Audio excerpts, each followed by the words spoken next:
Okay, well, they're making a few adjustments. We'll get settled. Real quick, I'd just like to quickly highlight one of the several opportunities for students in SMPTE, which is the Student Paper Award. Yep. Yeah. So as I was saying, I want to highlight one of the several opportunities for students in SMPTE, which is the Student Paper Award. It's an opportunity for your work to be recognized through publication in SMPTE's Motion Imaging Journal and for recognition at the annual awards gala. So for more details, each of you got a swag bag. There is a flyer with a QR code that you can scan or talk to a SMPTE staff or go to SMPTE.org for those that are on the live stream. So I think these adjustments have been made. I think we're good. So one of the most important questions in regards to the power of color is how can we, or how can this industry adequately represent the way we want to be represented? Dr. Carolyn Calloway Thomas joins us today to lead the discussion on cross-cultural communication as it pertains to viewing skin tones and representation. Dr. Calloway Thomas is a professor and director of graduate studies in the Department of African American and African Diaspora Studies at Indiana University, Bloomington. Her teaching and research areas are communication in Black America, empathy and conflict, intercultural communication, civic engagement, and pedagogy. She's the author and co-author of several books: Empathy in the Global World, an Intercultural Perspective, Intercultural Communication, a Text with Readings, Intercultural Communication, Roots and Routes, Intercultural Communication Between Chinese and North Americans, and another forthcoming book entitled Speak Out, as well as a co-editor of Dr. Martin Luther King Jr. and the Shamanic Power of Public Discourse. So I think we're sensing the theme that Dr. Calloway Thomas may have an amazing grasp and insight on human interaction and representation, and I'm so excited to hear what she has to say today. So please join me in welcoming Dr. Calloway Thomas with all the light and attention she deserves.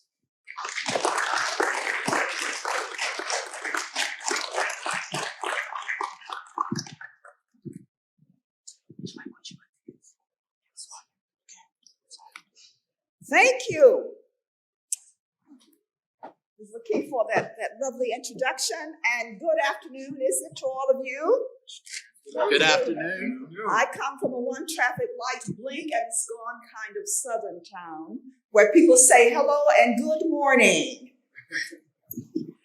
To Mr. Grindle, members of this forward-looking and thinking society of Motion Picture and Television Engineers Incorporated, administrators, faculty, and students at Clark Atlanta University, thank you for inviting me to participate in this beautiful 2024 Power of Color Symposium.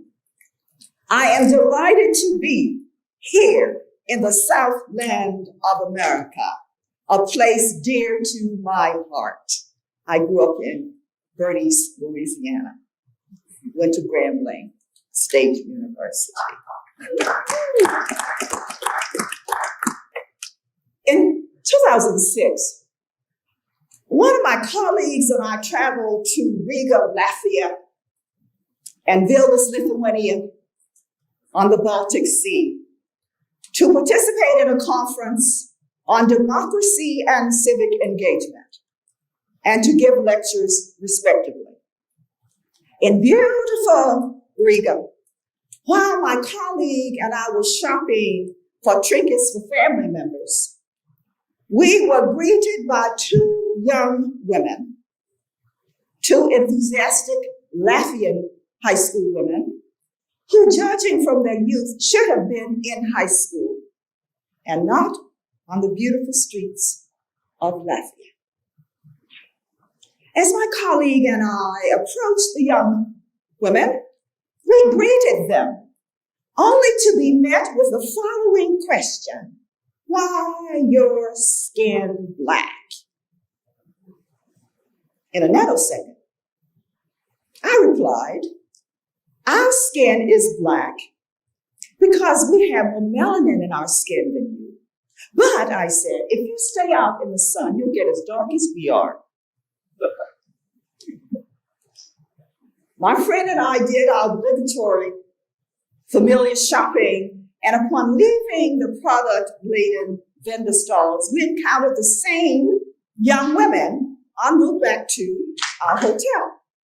The young woman who had put a question to us that might have been viewed by some as hostile, mean-spirited, and confrontational said, "Hello, we're out in the sun trying to get dark like you."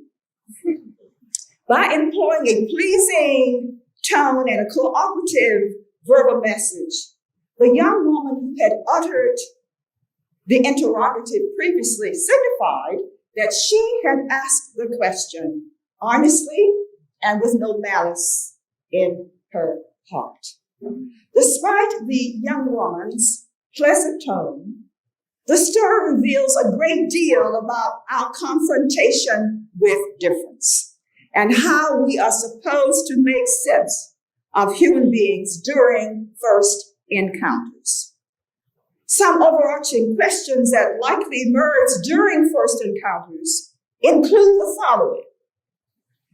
How should my tribe explain the presence of bodies of difference in my presence, including skin tone, hair texture, height, weight, age, shape, and color of eyes, nose, and head size, and a host of other physical features that are visible? How should we render them meaningful and interpretable? What narrative might we construct to account for difference? Regardless of how our first encounters begin and the explanatory power of our perceptions and our observations, first encounters can have devastating consequences if the discourse, perceptions, and habits of mind do not accord with human dignity, the dignity of humanity and every other person, regardless of his or her standing in community, to echo philosopher Immanuel Kant. On the schemes of the questions hang a great deal of nuanced and not so nuanced mischief making about who we are and how we are supposed to behave in the presence of the other. As you know, first encounters can go horribly wrong and create a demeaning, stigmatizing image of the other. The age-old questions that I have raised are deeply rooted in Homo sapiens consciousness. As Joshua Mook notes, humans have an ingrained tendency to distinguish between an in-group and an out-group. And Paul Gilroy argues, identity helps us to comprehend the formation of that perilous pronoun, we, and to reckon with patterns of inclusion and exclusion that it cannot help creating. For example, the pronoun we in the preamble to the Constitution begins with "we the people of the United States." It does not include Nigeria, France, Italy, and Brazil. From the perilous pronoun we emerges the challenge of us versus them. Thus, at the beginning of the confrontation with diversity, people group themselves in a bipolar us versus them manner, which I will return to later. A key challenge then is, how do we maintain out and in-group status without traumatizing and dehumanizing outsiders of the out group? Especially since the first encounters naturally draw attention to biological and cultural diversity. But the bigger consequential questions are, what happens after encounters? And when did empathy enter the world as a bulwark against viewing the other as a repugnant other. In my presentation today, I will talk about reasons how and why first encounters with diversity morphed into arguments along the color line, to use W.E.B. Du Bois' words, how North Americans have dealt with color difference and what we can do about it using empathetic literacy, a pedagogy of empathy, as a skill-building, useful tool for changing human behavior. My larger focus is on European encounters with people of color. While first encounters between Europeans and Africans seem grounded in efforts to account for color and other differences via observing, organizing, and classifying, there is no mistaking the anguish that resulted from such encounters. But when did an attempt to account for color and body differences evolve into a menacing ideology that puts some people in a bad place? My interest here is not to be exhaustive, since that would be beyond the temporal scope of my talk. Rather, I will use obligatorily broad strokes in framing the issue of a color line and its consequences. My ultimate aim then is to argue that despite what happened in the past, we can use empathy and human understanding as a way out of confining spaces and places anchored in skin privilege. Richard Weaver put it best: ideas have consequences. In matters of color, and in particular skin color, it is frightening when we consider how words work and what they have brought historically in framing the other, in hemming some groups in to circumscribed, deep, dark spaces and places, symbolically and physically. But let us return to my Riga story. What I did not say at the outset, and am saying now, is that the young woman who asked, "Why your skin black?" othered my friend and myself. She did not ask why her skin was white. However, before we offer nasty, messy conclusions about what she should have done, and before we indict her in her absence, let us consider first encounters. Let us note that human beings typically and naturally try to make sense of skin color, eye color, shape of nose, height, and a host of variables during first encounters. My argument is that the roots of the challenges we face today are grounded in the uses we make and have been made of skin color and other differences, including hair texture, eye color, height, weight, and so on, and not, and I emphasize that word, not in the fact that we observe differences. For example, when we are seated on a 737 plane, wondering who will sit next to us, as different people file past, we observe whether they're tall, short, female, male, white, or black, and so on. Like it or not, when we meet people for the first time, we size them up based on their dress, their jewelry, etiquette, speech patterns, where one potentially goes on holiday, and other factors. As Harari so astutely observes, Hierarchies serve an important function. They enable complete strangers to know how to treat one another without wasting the time and energy needed to become personally acquainted. Of course, this observation enters the scary story of stereotyping the other, since we cannot not stereotype. We can correct and revise our stereotypes, but they are visible. We see them. Otherwise, all of us in this auditorium would have to begin each new encounter with people with a new blank slate.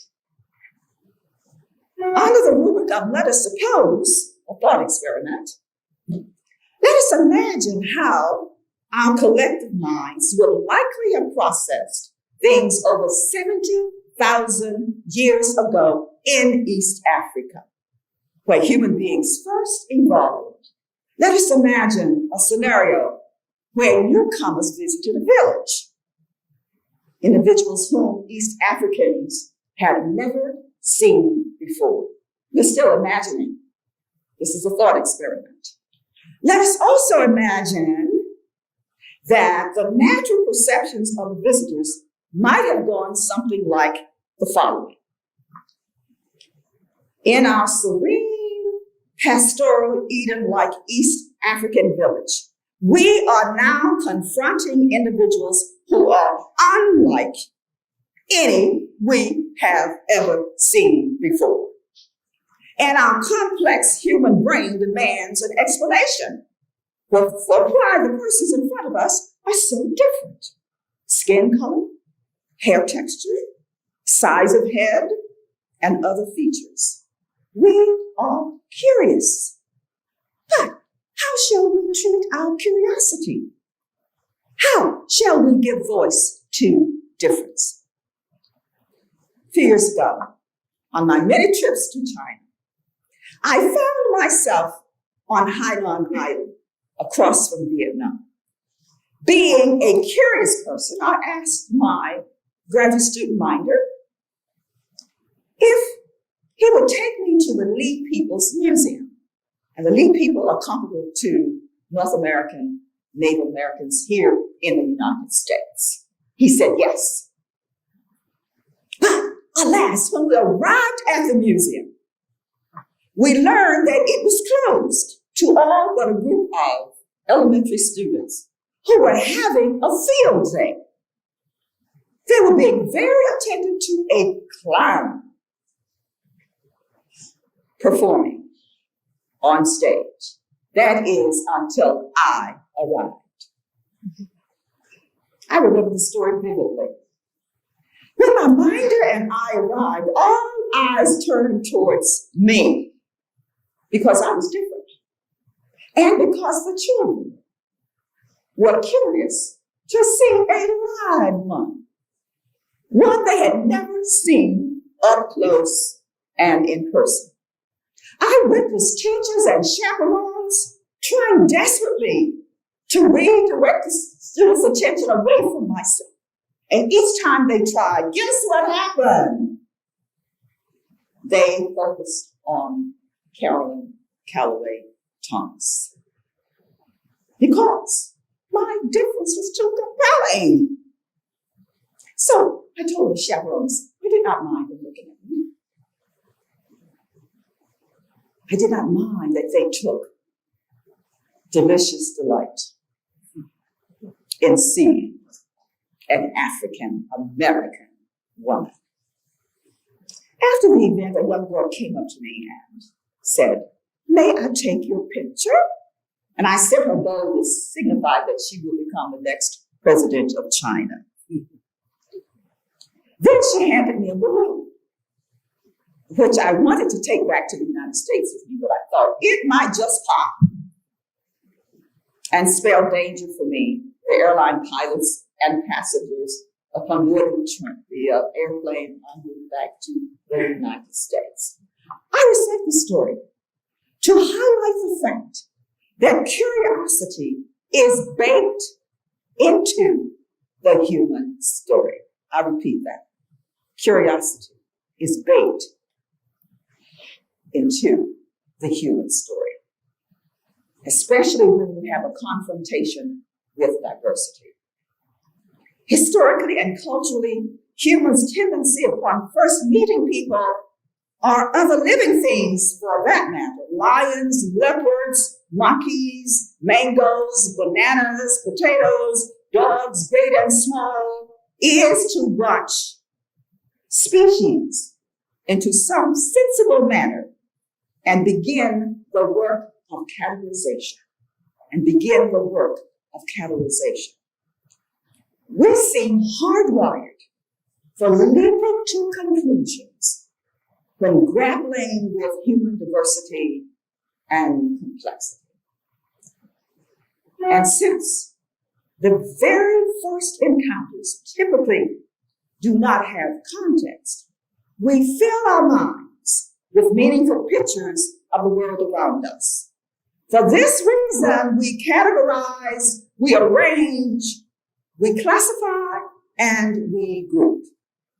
We group plants into one kingdom, animals into another, and minerals into another, a division still preserved for us in the game 20 Questions, as Susan Wise Bauer notes in her book, The Story of Science.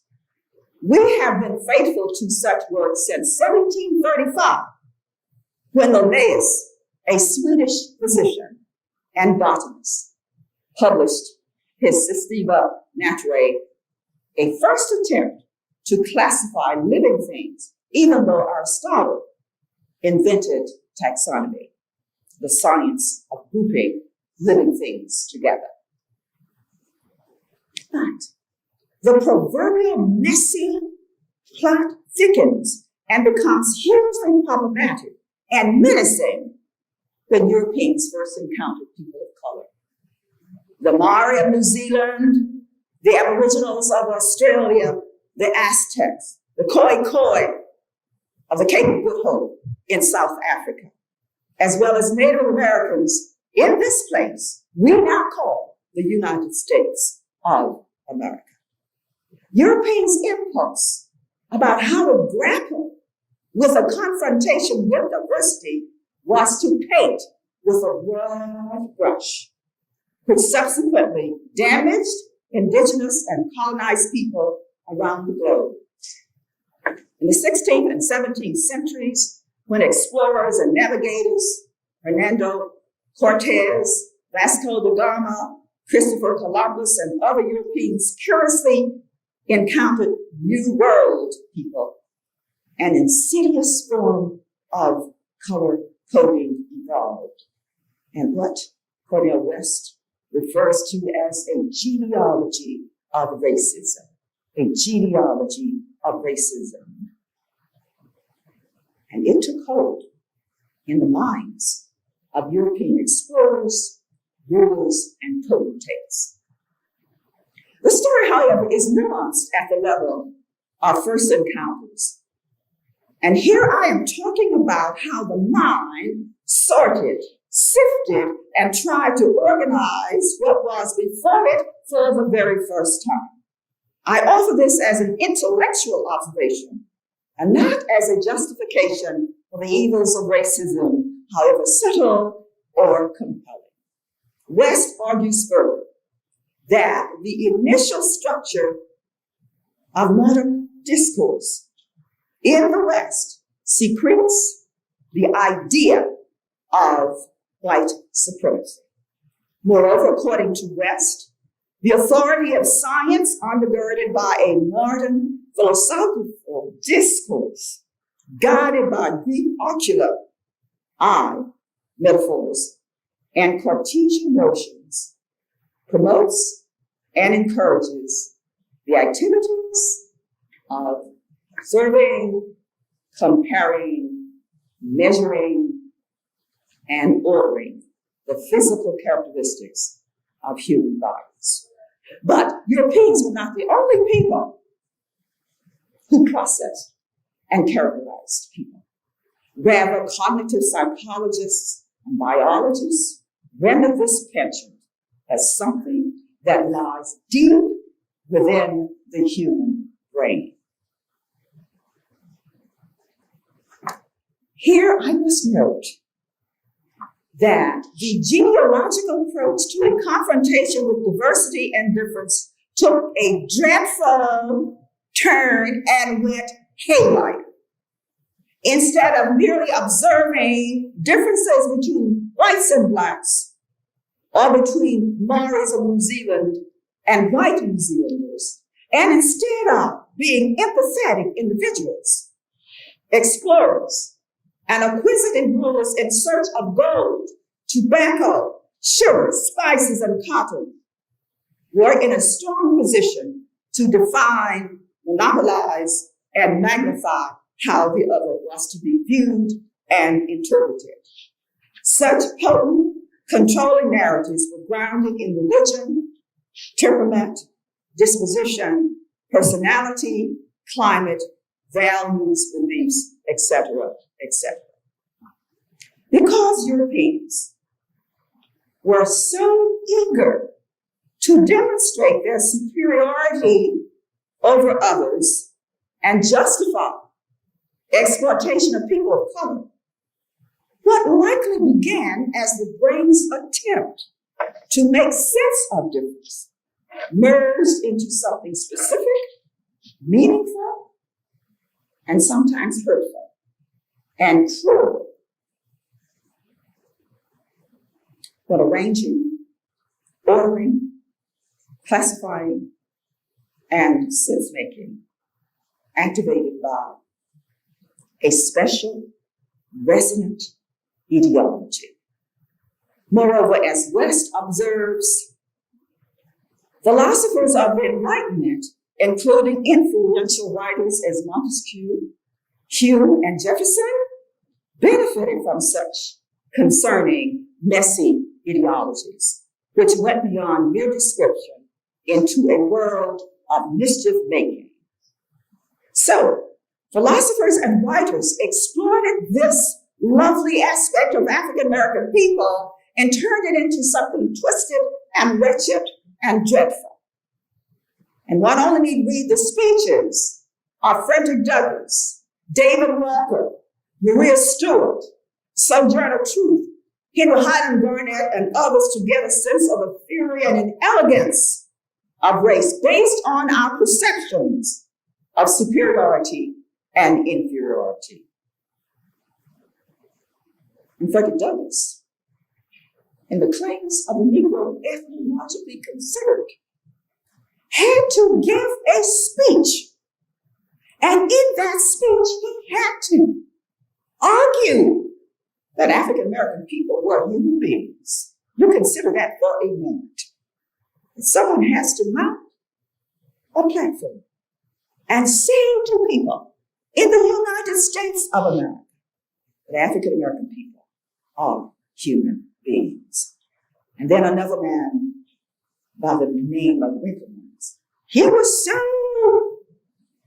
focused on difference such that he measured the length of the nose, how far the eyes were, and these mischief-making things found their way into public consciousness. And there they ruled and ruled and ruled.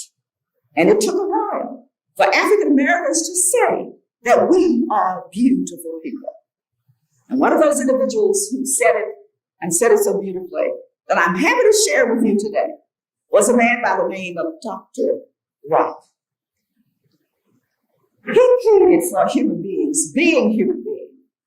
And he wanted them to heed the elegance and beauty of the black body and to enter that black body into the canon of prettiness. So what did he do? In his speech, he said that the black body was pretty, and that when nature made white Americans, she was pretty near exhausted. And she did the best she could with her features. She pitched those features up. That was his attempt to say that American Blacks are beautiful people. So I hope you see that this repetition, this idea that African American skin color is ugly, that it is unpretty, and that it should be demeaned, took a heavy, heavy toll on African American people. Now, Dr. King recognized that capturing the idea of the human imagination, that is creativity, is an engine that makes the powerful pyramids of Egypt possible, African daisies to bloom in the desert, airplanes to fly, and medicines for high blood pressure to prevail. In a word, Dr. King recognized that we must promote the common good, the goods that we share in common. And I ask you, what are some benefits from promoting the common good, the good that we share in common? As Austrian economist and Nobel laureate Friedrich Hayek observed, and I quote him, civilization rests on the fact that we all benefit from knowledge we do not possess. Please forgive me for using the word civilization. That's the word that he uses. We all benefit from knowledge that we do not possess. And I emphasize that over and over and over again, that unlovely attitudinal frames of reference expose the staggering harm that arises because of an inequitable and unjust society based on skin color. And this, above all, is why we should care. Of course, there are other equally concerning reasons to care. And I am very concerned, and I'm certain that you care, when some individuals are simply not attentive enough. I detail this in my book, Intercultural Communication in the Global World, and Intercultural Perspective. You see, this whole notion of not focusing on beauty and elegance of all human beings can have a devastating impact on all of us. Sapolsky, a person whom I recommend that you read, observes, at its core, us dimming is emotional and automatic, and it gains sustenance from the strength and work of the brain, the amygdala and insula in forming dichotomies. As we know, the amygdala is that part of the human brain that tells us to be very fearful of things that might harm us, for example, spiders. But let us remember forever and ever that the amygdala is also that part of the brain that morphs into let us be very fearful of the other, who is different from us in terms of values, beliefs, and ideologies, and of course, skin color. The insula manages morally disgusting things, such as how to handle rancid food, when biting into it, and the insular cortex lights up and tells us to expel the food or make a disgusting face. Think of the last time you imagined eating a cockroach. So I cite these things because the primordial work of the amygdala and the insular cortex predicts how much outrage we feel about spiders, rancid food, and other human beings. Unless you doubt the power of the amygdala and the insular, think of what happens when I say Donald Trump. Immediately, we divide our minds into us versus them. And when the Republicans say Biden, what happens? They immediately divide their minds into us versus them. And my issue is, and my argument is, because the brain works that way, we have to work harder and harder and harder to ensure that all human beings have human dignity and that all colors are represented in the color rainbow. And one man whose story is so beautiful and tells us how much faith we ought to put in human beings being human beings is a man by the name of Thomas Clarkson. And Thomas Clarkson wrote an essay at Cambridge University. He had come across some of the papers of the master. He was so transformed by that story, such that he said, in the daytime I was uneasy, in the night I had little rest. I sometimes never closed my eyelids for grief.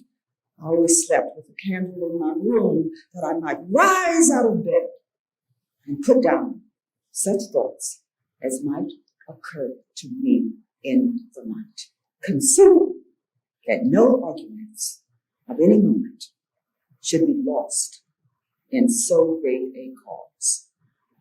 Clarkson's essay won the first prize, but he would never ever be the same again because, according to Hofstadter, like Saul's radical conversion to Paul, Clarkson's attentiveness energized his soul, and he began to see the world from the perspective of the other. That's my story. That's my mission, to help all of us understand and promote the idea that we're in this world together, and that it behooves all of us, economically, politically, culturally, and socially, to be inclusive human beings. So as I close, I want to give you some things that I hope will help us craft intercultural matters for the greater human good. I'm a humanist. I follow after Dr. Martin Luther King Jr. I want to make that very, very clear. So what are some things that we can do? Number one, develop empathy. Empathy. Keep uppermost in mind that we are intricately enmeshed human beings. We are all interdependent. We are like exquisite coral and not one-celled amoebas. We're all in this world together. That's number one. Number two, foster goodwill. A hospitable, open environment of goodwill permits conversations about color and racial and ethnic inclusion to proceed without becoming stymied and hostile. Consider the last time that you had a conversation about issues that were horribly wrong because you or the other person failed to send enough lovely signs that said, keep talking. I'm listening. I hear you and want to hear more. Number three, look for presences and absences. When watching television commercials, TV programs, dramas, and film, ask who is present and who is not, and how come. Who is present, who is not, and how come. And then take the time to reflect on such matters. I'll never forget reading the book, An Unbroken Agony, Haiti from Revolution to the Kidnapping of the President by Ronald Robinson. And this is what he said, and I quote him. Almost never in media were there accounts of Africans doing the kind of constructive but mundane life-building things, couples holding hands, children playing happily, students talking at school, parents coming home, preparing dinner, that people do all over the world. And Randall Robinson's point is that the absence of African people seen in those quotidian, everyday modes of existence fail to humanize those individuals. So we need help in humanizing the other. And representation will do that. It will help all of us humanize other people. Number 4, be mindful that humans are complex and various. We have multiple selves. For example, I am a wife, I'm a sister, I'm a mother, professor, master gardener. When I say mother, I mean mother of nieces and nephews. I'm a gardener. I love myself some B.B. King. I am an agrarian woman. I'm an avid reader. I read everything I can get my hands on. Anthropology, books about class, autobiographies, biographies. I'm just an avid reader. So who am I? Who am I? Hint, start with my shared humanity with you and others, then elevate and pass on loveliness. I'm almost finished. Number 5, repeat the following mantra as often as necessary. I have moral obligation to others. Recall that this rule helped Thomas Clarkson when he realized that a moral commitment beyond skin color was necessary to eradicate slavery. I think that's a powerful story. And it was responsible for creating the abolition movement that got started in England. And you think about that. One man who could not rest because he thought it was so dreadful and sinful and ugly to base behavior on skin color. And then finally, share empathy. Every time we have an opportunity to uplift humanity, we should do it. Passing on stories that ignite and have an extraordinary impact on other people in edifying ways. In the words of Seneca, at any moment, we shall spit forth this life of ours. Meanwhile, while we still draw breath, while we remain among human beings, let us cultivate humanity. If we do so, we can, in the words of poet Rumi, know that out beyond ideas of wrongdoing and right doing, there is a field. I'll meet you there. Thank you so much.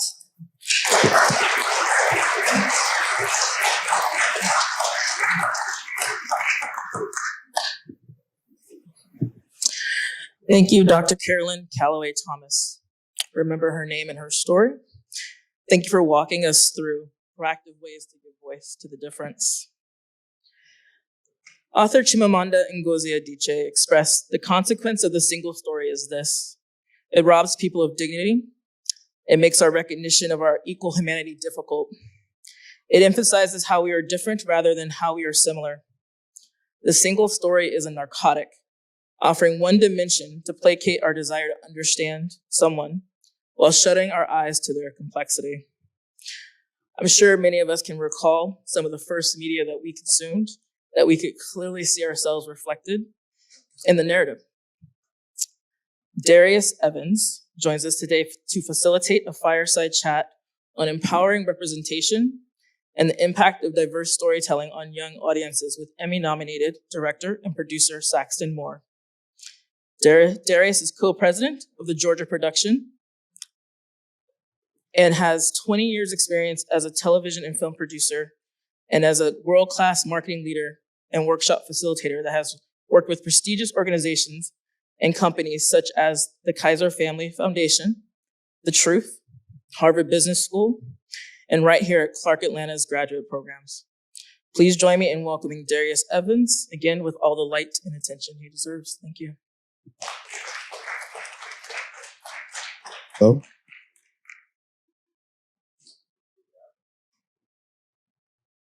You want to use mine? I think mine works. Good morning. Good afternoon, everybody. First, we want to thank SMPTE for hosting us and for facilitating this super important subject matter today and this week. And we also want to thank Clark Atlanta University for being such gracious hosts. So I'm going to introduce this young man sitting next to me. My initial plan was to, in the interest of time, to summarize his accomplishments in his career. But after meeting with him and going over his career with him, I decided I should take my time, read his full bio, and put some respect on his name. So let me read to you who I'm sitting next to right now. Saxton Moore, a distinguished professional with a legacy in animation, boasts a remarkable career spanning over 2 decades. As a 3-time Emmy-nominated animation director and creative director, Saxton has significantly shaped the landscape of animated content for major U.S. entertainment giants. His journey started as a pioneering force behind the branding and marketing initiatives for the Cartoon Network, setting the stage for his impactful contributions to the industry. With a wealth of experience, Saxton has served as a creative director at American Greetings Cloudco, where his expertise played a pivotal role in revitalizing iconic intellectual properties like Care Bears, Strawberry Shortcake, and Mad Balls. His repertoire extends to the production and direction of animated shorts for esteemed platforms such as Nickelodeon, Disney Plus, Sesame Workshop, and an adult animated series for Fuse TV. Having recently, Fuse TV, he actually won an Emmy. Is that right? That was for Sesame. I'm sorry, for Sesame Street. Let's see.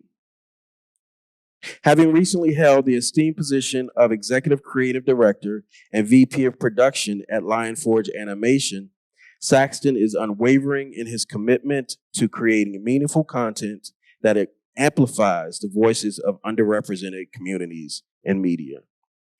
I introduce you to Mr. Saxton Moore.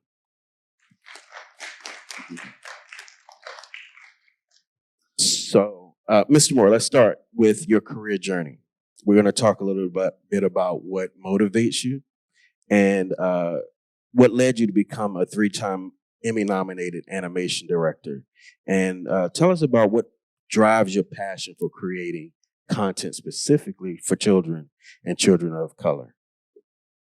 Thank you, Darius. First, I want to thank Michelle Wright for inviting me to speak today. Well, actually, I grew up here in Marietta, Georgia. I was born in Fort Wayne, but I grew up most of my childhood here in Georgia.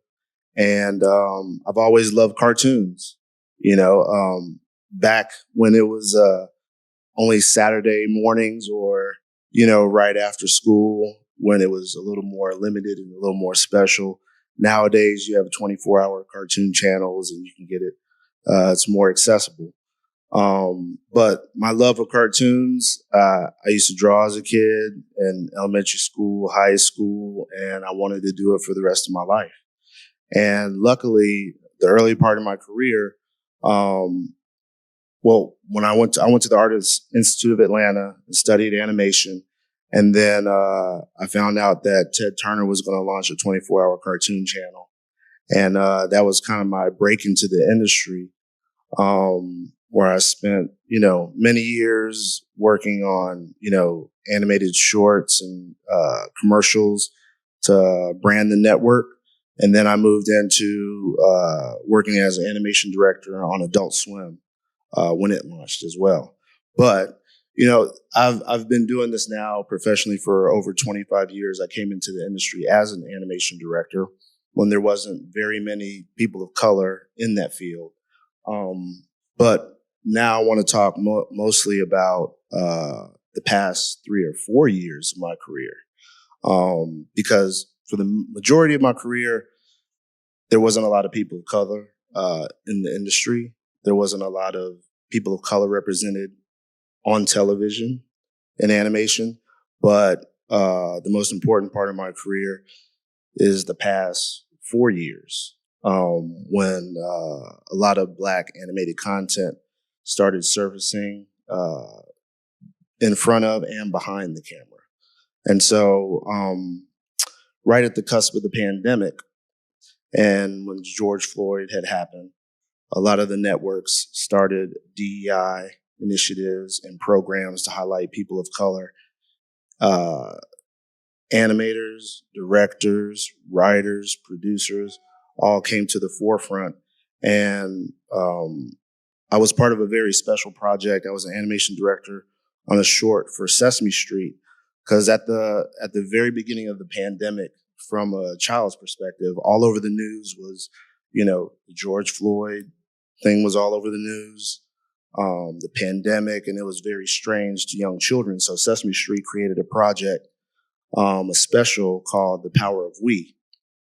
And The Power of We was a special with the puppets and everything from Sesame Street. And they had an animated short that I directed for them that I'd like to share with you guys today, if you don't mind taking a minute. Awesome.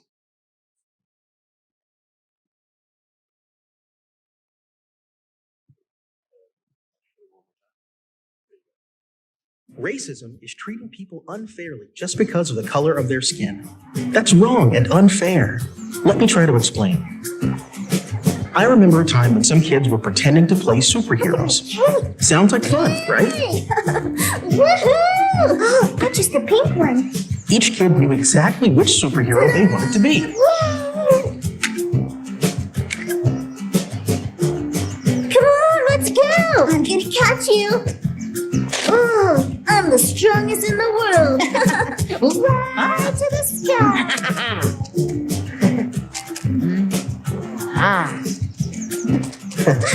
Well, two kids wanted to be the same superhero.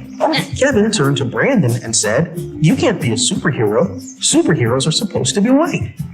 That made Brandon feel confused and angry, sad.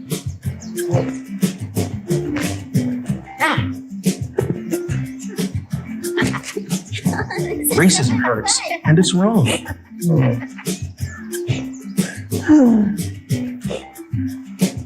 But Brandon thinks superheroes can come in all skin colors. Making a judgment based on the color of a person's skin is unfair and wrong. So Brandon stood like a superhero and said, "I can be any superhero. My superhero is black."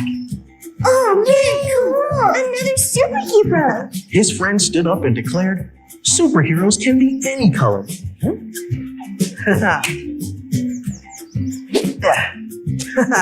Yeah. All right. I'm sorry. You're right. Superheroes can be any color. Let's play. Yeah. It's important to help children be empowered and become upstanders for themselves and one another. So, yes, please, this is amazing. So obviously this is not something that you see every day on major TV networks or streamers. Whose idea was it to put this together initially, and whose creative idea was it?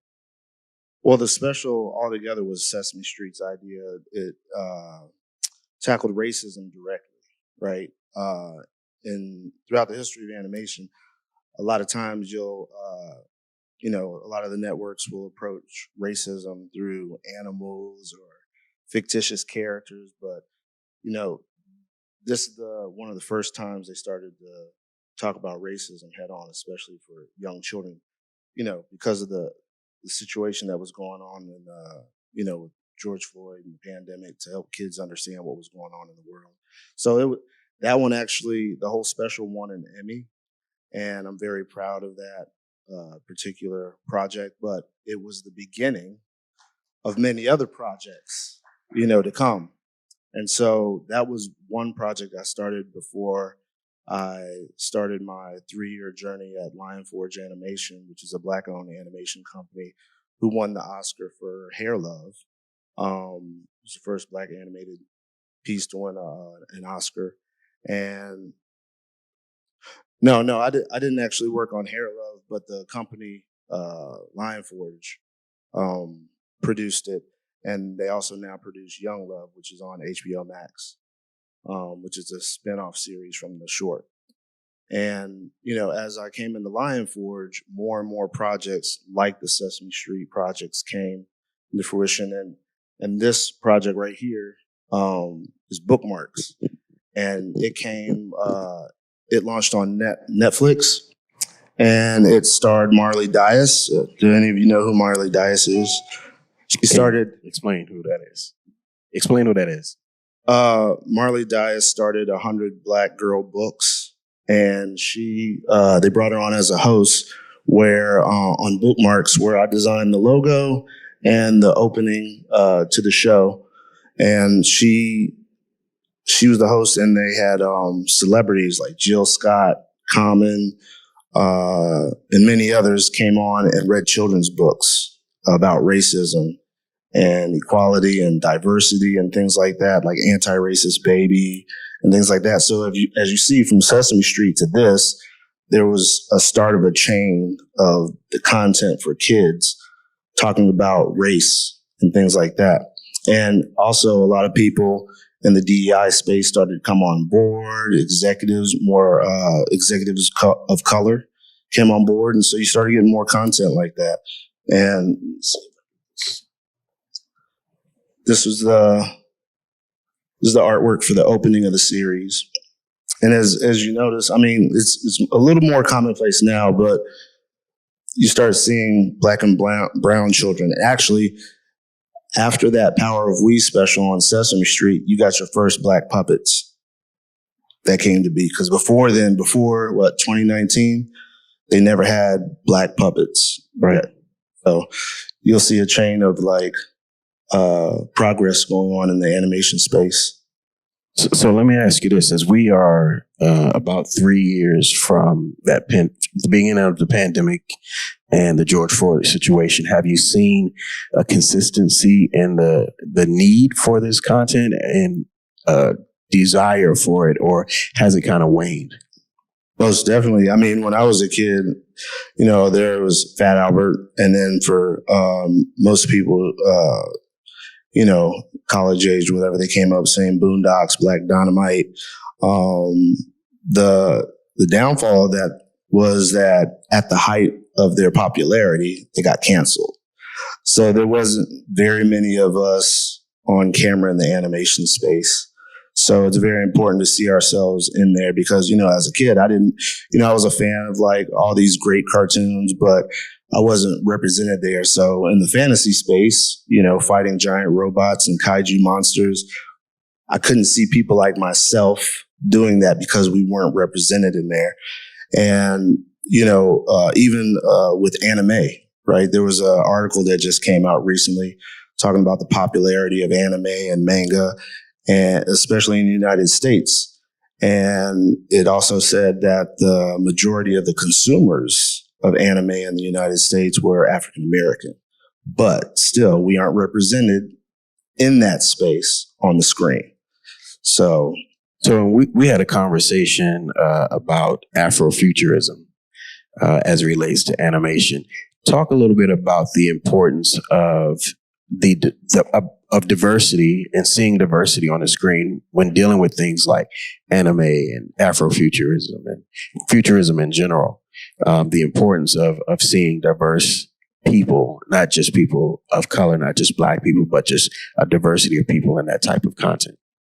Yeah, it goes back to what I just said. If you don't see yourself in that space, you don't exist in that space. That's a huge market, right? Oh, yeah, most definitely.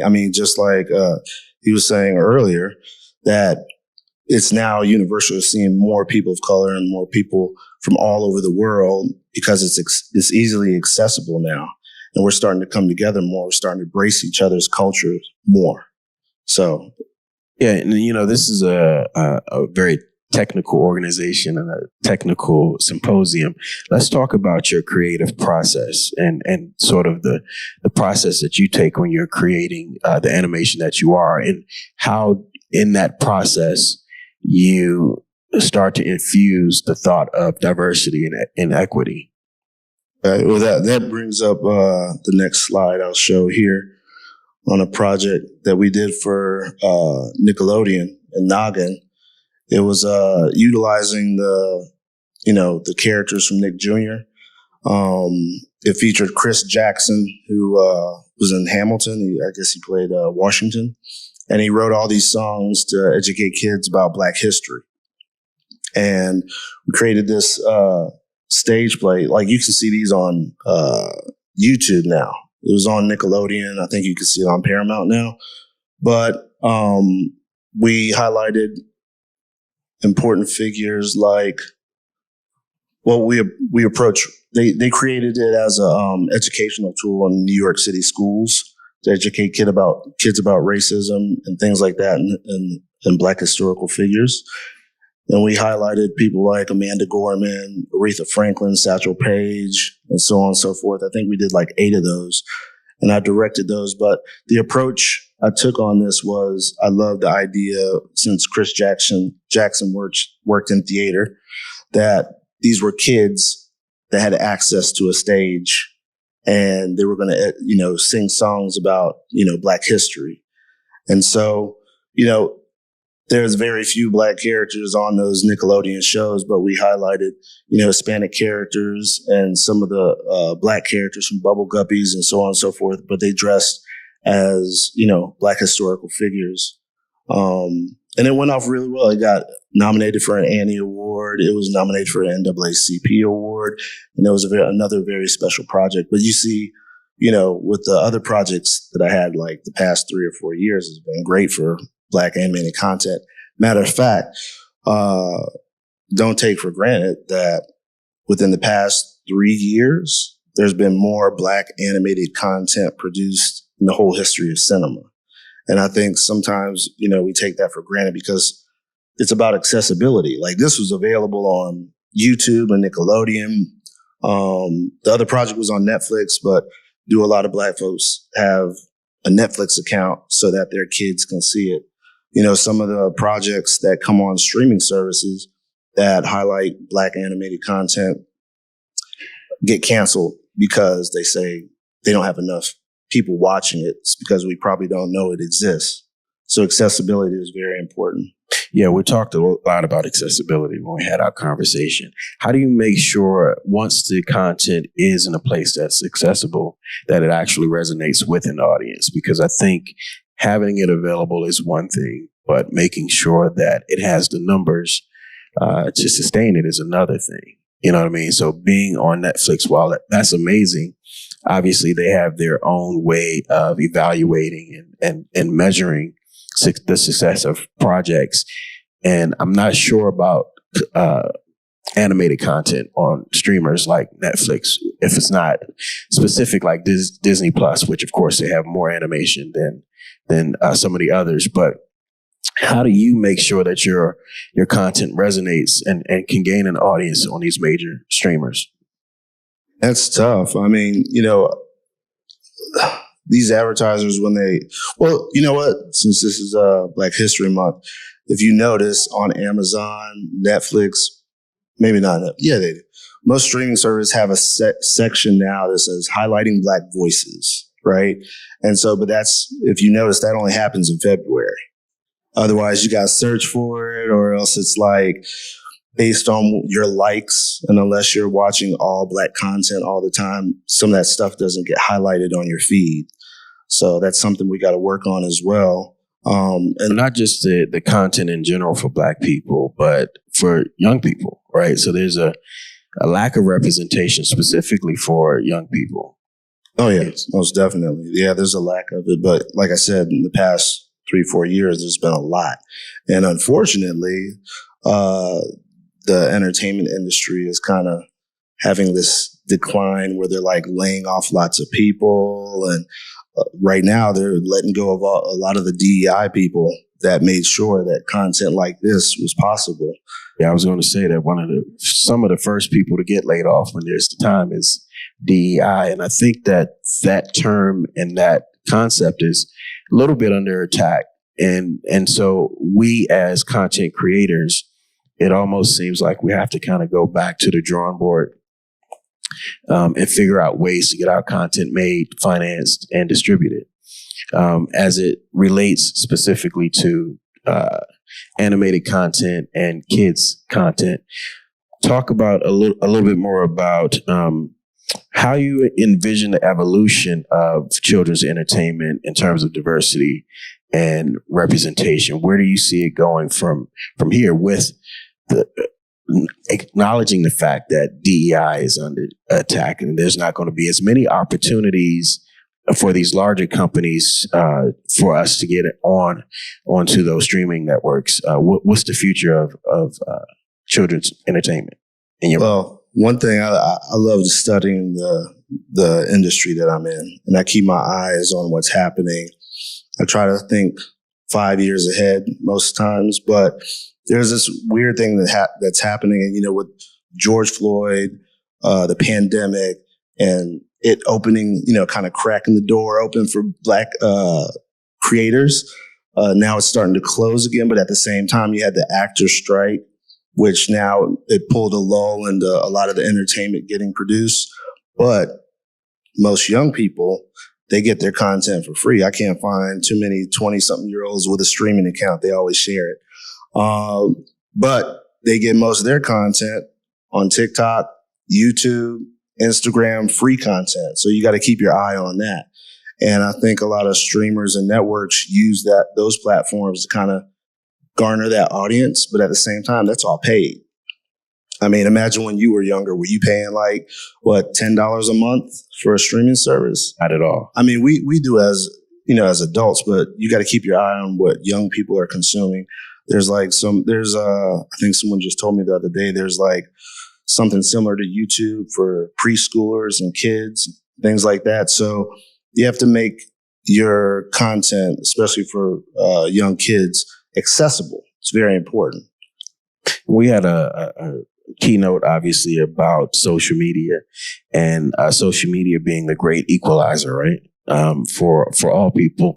And so what advice do you, and I would actually extend this to you, young or creators of content for young people, to kind of get that content on these free services and getting it seen, because eyeballs is the key to it all, right? Whether you're on a streamer or you're on one of the social networks, getting people there and getting these young people and children. Obviously, there's YouTube for kids and other networks for young people.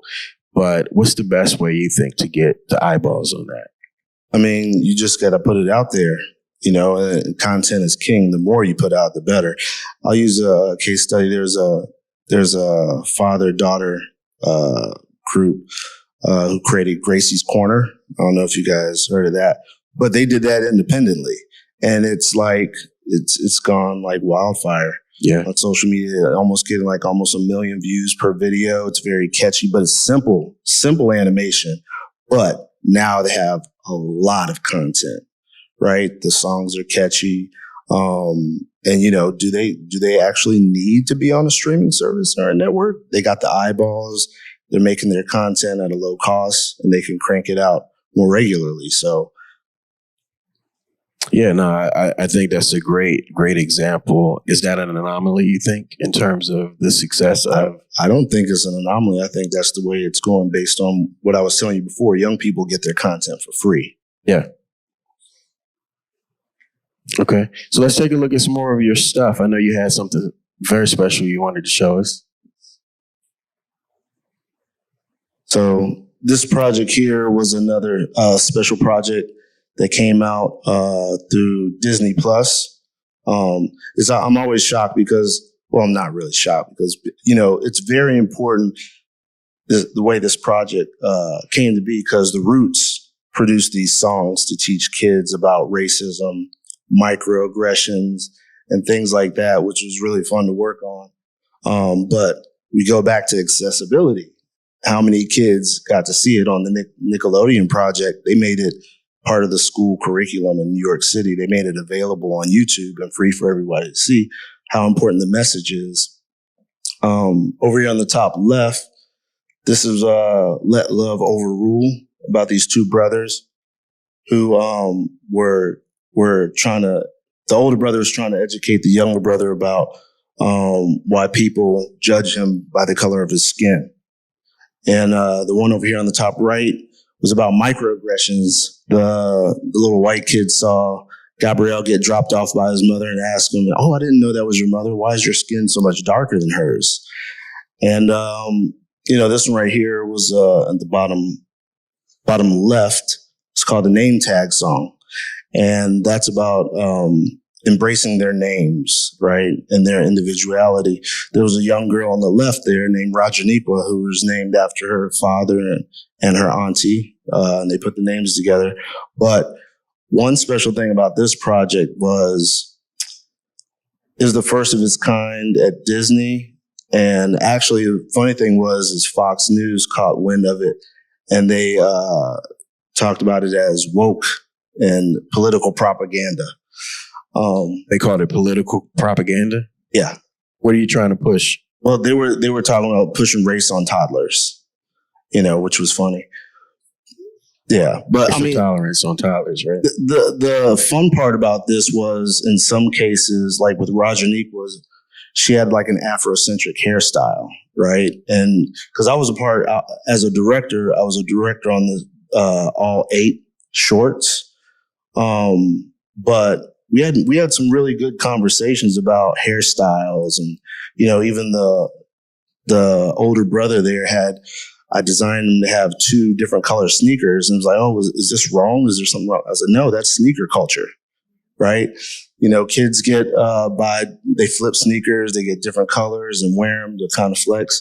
And then Rajaniqua with her Afrocentric hairstyle, we had a conversation about that as well, because you guys don't see this, but in the animation world, every time they did like not Disney, but every time they would create a young Black girl, she'd have to have Afro puffs, and that was it, because they thought it would sell. And I was like, when we see ourselves represented on the screen, we can tell. Like, one thing I did as well, I started doing different skin tones on, like, because we as Black people have 2 tones on our hands. And it's a little bit more expensive to produce.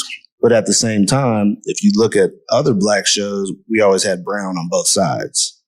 So little things like that. It's the details, isn't it? Yeah, it's the details. That's how especially young kids see all the details. And those little things make a difference when they see it on the characters, on the screen.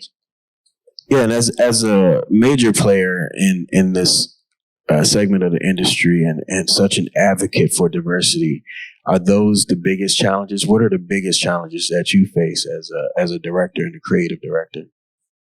Still pitching content to try to get it sold, and from the entertainment standpoint, different networks will see it as risky, even after successes like Black Panther and some of those other things.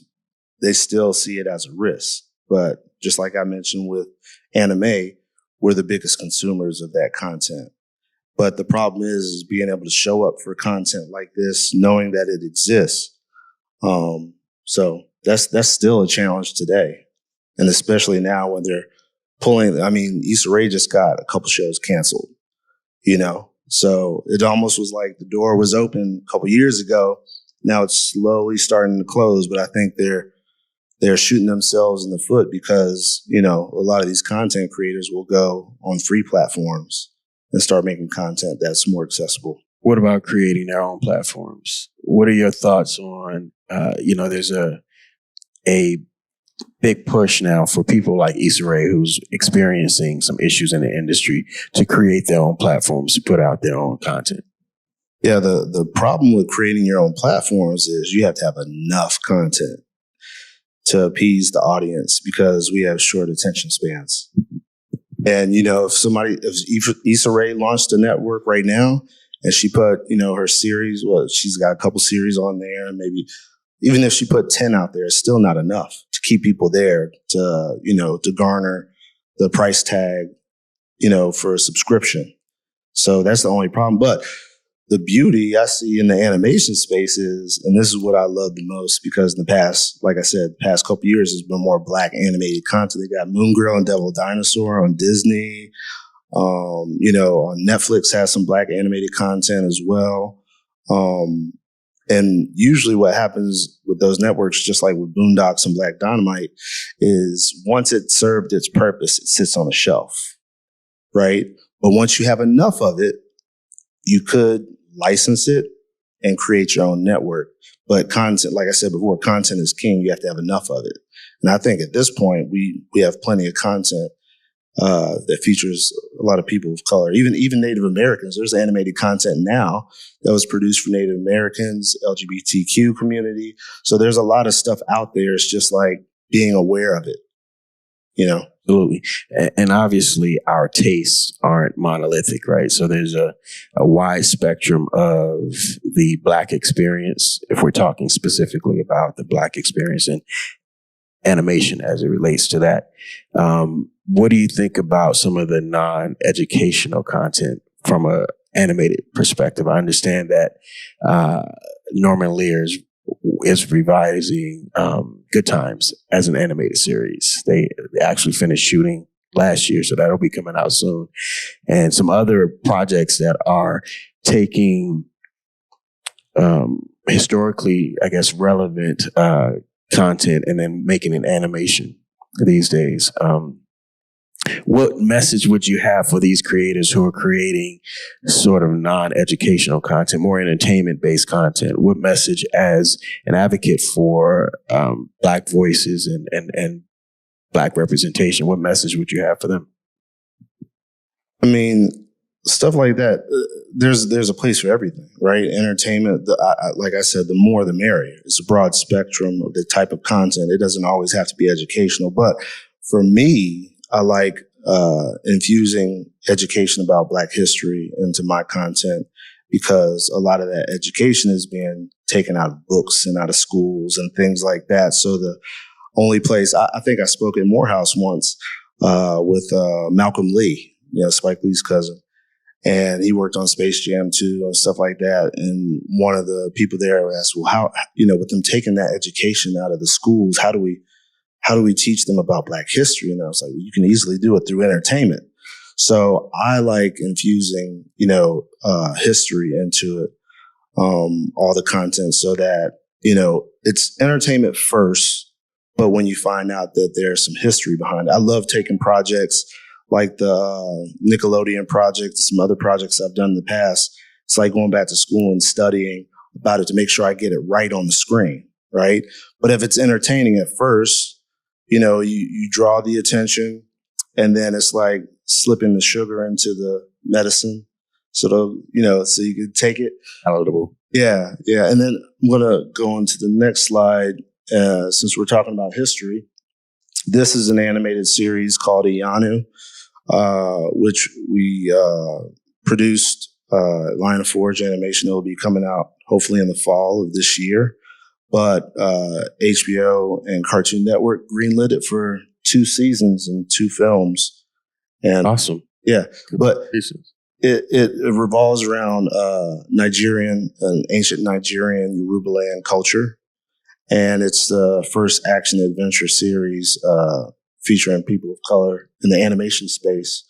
And so I was supervising director on that, and I dove into history. We hired, matter of fact, Lion Forge is based out of St. Louis, and I made sure, since my roots were here in Atlanta, that if we were going to produce this series, we're going to do the pre-production here in Atlanta, right across from Cartoon Network.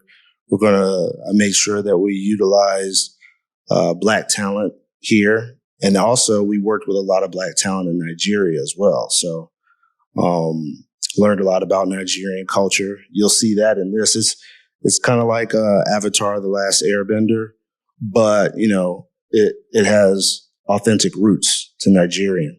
And actually, JP, who will be speaking here today. It's a Moonshine production. They're doing the color correction and everything on the series. And also another speaker here today, Shof Crocker, who's a Nigerian artist. He came on as an art director on this project. And yeah, it's going to be something special. I mean, these are the type of things that need to be created so that we can learn more about African culture, our history, and things like that. And thank you, by the way, for keeping it Georgia. Appreciate that.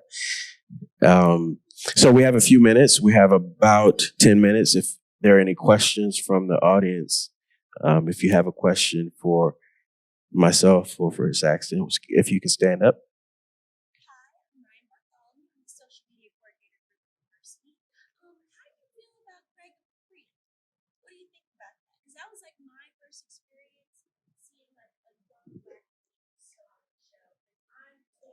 Thoughts on Craig of the Creek?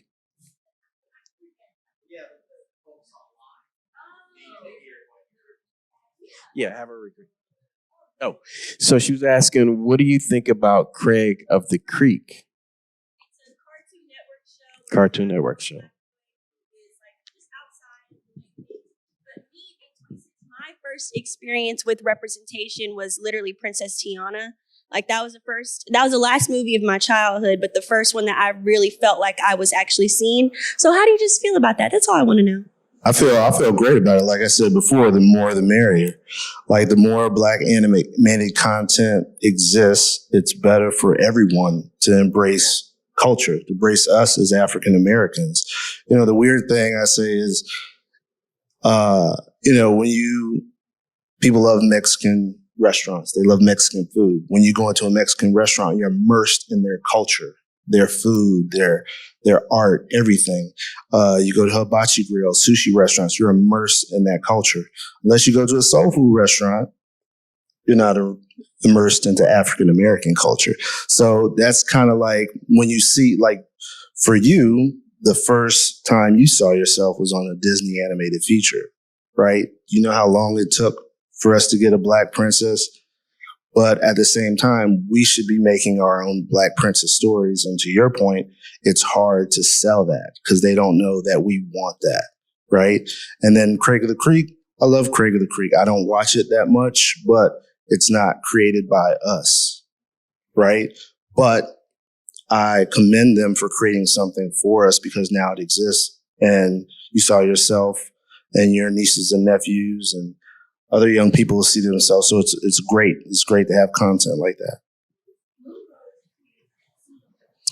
Yeah, I mean, but Moon Girl came out of that whole pandemic situation where they're focused. And the other beauty of that is a lot of people of color came into the animation industry through that. There was a lot of programs for people of color, Native Americans, LGBTQ, and writing programs and things like that. So the problem at first was like they created all these programs, but they were like, we can't find any people of color with experience. And the problem is they never had experience because they weren't, in that business or given a chance to work in the industry. So within the past couple of years, now there's a lot of people that have experience working on Moon Girl and Devil Dinosaur, Craig of the Creek, a lot of young Black people that were into animation and writing and art and stuff like that now have an opportunity on major networks to work on projects like that. So, yeah. All right, good afternoon. My name is Dr. Jasmine Goodman. I am a visiting assistant professor in the Department of Mass Media Arts here at Clark Atlanta. And that was actually a great segue into the question that I have is what can we be doing in the classroom to prepare our students for these types of opportunities? How can we position them or prepare them for this type of work? Well, it's all about supporting. One thing I believe too is if you don't see anybody of color, like me as a kid, I just loved animation. I didn't know if there was a lot of Black people in that field or whatnot, but encouraging them to come to panels like this where they see people of color is, she mentioned she saw it on the screen, right? But if you didn't know people of color were behind it, you don't know that there's a job there, right? To work in the industry. There's now a lot of people of color that work in the animation just cut their teeth on projects like Craig of the Creek and, Moon Girl and Devil Dinosaur. And so if they know that people of color make things like that, then it's within their reach, right? So encourage them to come to speaking panels like this, where people like myself come to speak, encourage and support their creativity, and let them know that there is a business behind this. Yeah, and I think it's also very important for early exposure and access to information about this industry, right? I teach for the Georgia Film Academy here at Clark, actually, and having our students know that there's opportunities to learn and even get a leg up in the industry by taking certain courses at certain places that may be outside of their college experience, as well as things like internships and PA academies, which we offer as well, which we don't have a lot of representation of students of color. And so it's an informational thing that can start, it actually starts K through 12, right? Where we can start exposing these young people to alternative pathways for careers as well outside of going to college. But once they're in college, you'd be surprised how many students don't know that this is actually a viable industry that they can be a part of and they can make a huge impact in. So it starts with that, with just kind of helping the students think outside of the box in terms of their career aspirations going forward. Which leads me to my last question for you: what advice would you have for a person who is aspirational and is looking to get into film and television, but specifically into animation and wanting to keep an eye on diversity and inclusion? What advice would you have for them? Make it. I'd say make it. Like when I first started out in animation, it was, pieces of paper. You had to click the camera and have access. And even like programs now, you can just download the program, but some of them are expensive. You have to take classes on there. But now it's amazing because you got companies like Procreate. For $20, you can have animation software on your iPad. There's a lot of young people right now creating animated content on social media, YouTube channels, and the programs. There's YouTube channels for everything you want to learn now. So nothing's stopping you. You can make animation on your phone. Some of your favorite film directors that wanted to get in the industry, they got their mom and pop's camera and went out and made something. Yeah. So my advice is to go out and make something, but make something meaningful, something that you can relate to, something that has your voice, something that everybody can learn from. Otherwise, what's the point of doing it if you don't learn anything from your content? Absolutely. And let's not forget AI, right? And being able to create things from a script and create animation. So that's another area that I think is on the rise and we can't forget about it. That's very important because I in the art space, I hear a lot of people that are for it and against it, but at the same time, it's there. Everybody's using it. And if you're against it, the problem with that is by the time it's commonplace, you're left behind. And people of color should not be left behind in anything. Embrace it. If it's accessible to you, you learn how to use it. It just makes creating content much more faster, right? And that's what we were talking about. Content is king. You make more content. You have, all types of stories that can be created. And so the AI is there to help you get it done faster, make more of it. All right. Well, thank you so much. I appreciate it. Great conversation.